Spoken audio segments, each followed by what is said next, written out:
All of the vehicles on our roads are equipped with airbags. In fact, modern vehicles are outfitted with lots of them, with up to 10 deployed throughout the passenger compartment. There are airbags to protect your face, knees, sides of your torso, and so on. However, these commonplace safety devices are not present in Formula One. If they're such a good idea, why aren't they designed for racers, who, let's face it, crash more frequently at higher speeds? To begin answering that question, let's first take a look at how an airbag works.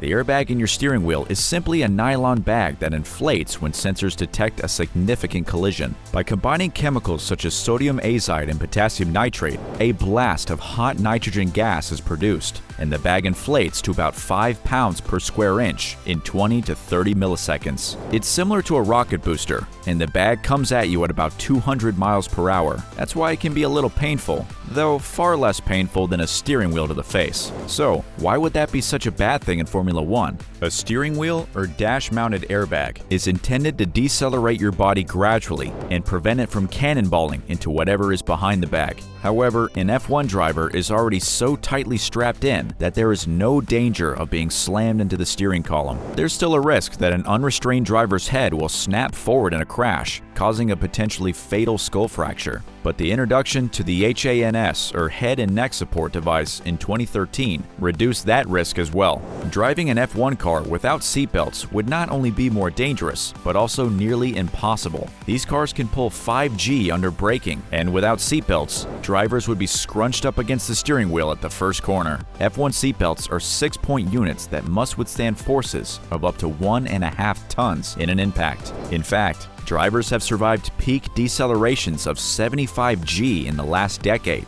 implying that the seatbelts could effectively hold back a man weighing 5 tons. These harnesses are extremely strong and made of lightweight military-grade polyester and titanium. So, not only are airbags useless in an F1 accident, but they are also much more dangerous. A car's airbag sensors are quite complex. An accelerometer will notify the airbag's digital brain that an impact has occurred. Before deciding whether to send an activation signal to the airbag, the microprocessor will take readings from several accelerometers and pressure sensors and compare them to pre-programmed parameters. All of this can happen in less than 10 milliseconds after an impact occurs. The problem with F1 cars is that they take a lot of punishment, and the risk of an airbag being accidentally triggered is extremely high. Consider the consequences of an airbag going off in a driver's face as they hit a curb at 150 miles per hour. Even after it deflates, there's still an empty nylon bag flapping around, potentially obscuring their vision and posing a fire hazard. But if airbags in the cockpit are a no-no, could they be used elsewhere, such as around the car? Well, no. The safety of an F1 car is provided by its extremely strong carbon fiber monocoque, as well as crumple zones around the cockpit. These crumple zones do a similar job to airbags, absorbing kinetic energy and slowing the rate of deceleration, but better,